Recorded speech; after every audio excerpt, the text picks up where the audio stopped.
Alright, so I'm probably gonna be quick with this one because it's like a few days old in my head. I don't remember all the specifics of it, but I do remember like the general gist, which is how I'll go about this. So this is gonna be a short one for you. But today I'm gonna be talking about Rogue One, a Star Wars story. Yeah, it's pretty cool, dude. Anyway, so Rogue One is basically the story of how, the rebellion got a hold of the Death Star plans. So this is like right before episode 4 started. Like, that's how they ended this one, with Leia's ship getting attacked, which, is pretty great. But I'll go into that, more into that. So basically this movie stars Felicity Jones as, I guess, our main hero. Like, her whole thing is her father helped build the Death Star against his will. Mads Mikkelsen comes back. Hannibal Lecter continues to do his thing, and he was fantastic. His whole thing is, like, he didn't want to build the Death Star, but he had to because, the whole thing is, like, if I don't do it, someone else is going to do it. So he helped build it to put weaknesses in it. So he's, like, all right, he's a hero in his own right. Like, everybody else thinks he's a traitor, but he's a hero. Anyway, so we're following Felicity Jones, and she gets wrapped up in the rebellion's plan to help find a weakness for the Death Star. Like, the original plan was to assassinate him, but, as that goes. Anyway, so that's pretty much the movie. There's a lot of exposition in the, first 2 acts, I guess. And then the finale is fucking fantastic. It's like a full-on assault on the base. And, here's my main thing. Like, here's what I enjoyed about the movie.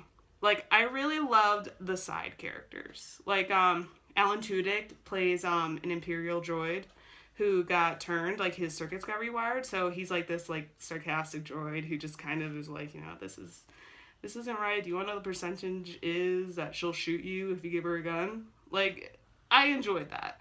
Like, it's what I wish Finn was in The Force Awakens. I enjoy, like, robotic humor, I guess. Like, I don't really like the whole, like, oh, look at me, I'm the comic relief. Can't you tell by all the scenery I'm chewing?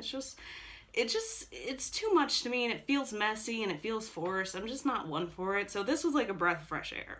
Alan Tudyk is just so good when he's, this everything from Sunny to this. It's just great. Anyway, so I really enjoyed most of the side characters. I enjoyed the droid. I enjoyed the blind Jedi. I enjoyed his friend. The main thing about this movie, like, I heard before going in that this was being nominated for an Oscar for special effects, and I'm like, okay, that's pretty cool. And then I get in there, and I'm like, holy shit, this looks so good. Give it all the awards, Like, it just looked amazing. Like, everything from the Imperial walkers to the ships, like, going through the rain and just how it cuts through. And oh my god, Vader's in this movie. Edward James Olmos came back. Like, he has this whole bit at the end where it shows him attacking Leia's ship, and there's just this fucking fantastic shot where it's just like at the end of the hallway, this completely dark hallway, and it's just all you hear is the breathing, and then his red lightsaber just cuts through the darkness. It looks so goddamn good. It's just amazing. It's brought to us by Gareth Edwards. All right, get out of here. Who also brought us, like, the 2014 Godzilla, I believe it was. Yeah, I think it was the 2014 Godzilla. So the man knows how to put a scene together and make it look great, which is, good for him. Like, really, this is a great looking movie. A lot of the side characters were enjoyable. This is the main one I wanted to talk about. Riz Ahmed, I think is his name, or Riz, I forget. I remember seeing him in the latest Jason Bourne movie, and where you can tell you've seen an actor in other stuff, and he just didn't make an imprint until, like, this one movie. And I remember seeing him in, like, the Jason Bourne movie and thinking, well, this fucking kid can't act. And then I see him in, like, The Night Of, and I'm like, okay, he's got potential. And he was probably my favorite part of this movie. Like, he played a pilot who decides to help the rebellion. And, a lot of people are weary of him, like, they don't trust him and all that stuff. And he had the best, like, closest to redemption tale I could think of. Like, It made me so reminiscent of Han Solo's, like, whole thing from the first, like, episode 4. Like, it just shows, like, how even, like, some of the most bad people can have the redemption tale that they deserve. Like, Han shot first, and in the end, he was, like, everybody's favorite outlaw.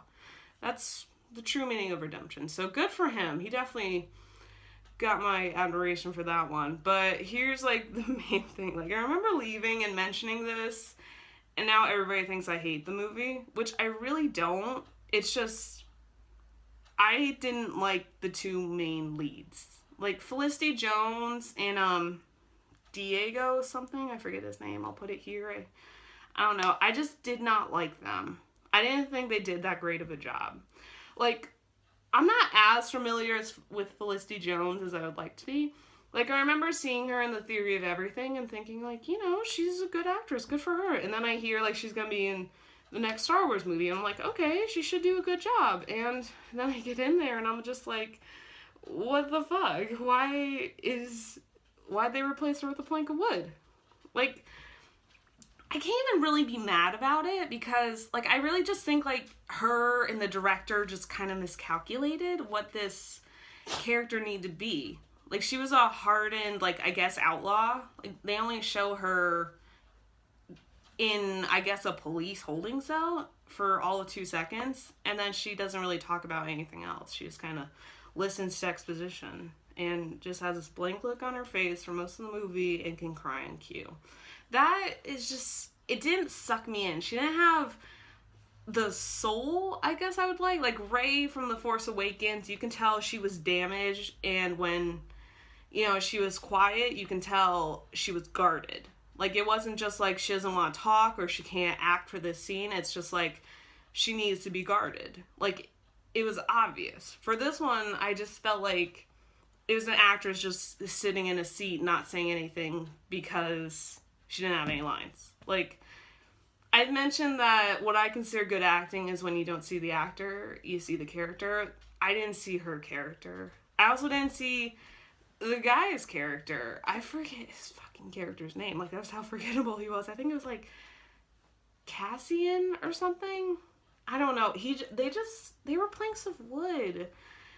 Like, they were almost like chess pieces. Like, they need to be here to do this. They need to be there to do this. And that was the whole thing. Like, it should have been a lot more. And, like, I sound more annoyed than I really should, but really, it's just, I feel bad. Like, I feel like it was such a simple mistake, but they're our main characters, so we gotta live with that mistake for the whole movie. So, that was my biggest gripe. Like, everything else was great. It looked great, the story was interesting, the, you know, side characters, they did a great job. It's just the two leads, I just was not a fan. And I just really think maybe if they did, like, they probably have different takes out there. I really think if they just gave them more personality, if Felicity Jones showed a bit more, you know, soul, like, it would have been probably my favorite movie of the year. But where it stands now, I'm gonna give it, I think, an 8. Like, I remember thinking when I first left, I gave it, like, a 7. And then I thought to myself, like, I gave episode 3, like, a 6. And I'm like, this is so much better than episode 3.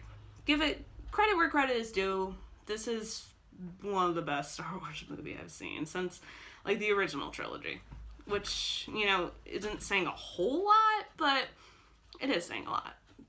But, you know, that's where I'll leave it.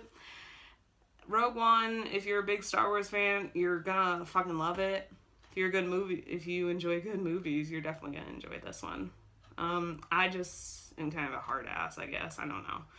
I can't be the only one who thinks that, but that's just where I'm gonna leave this video for today. I hope you have a good day, and have a happy holidays. Bye.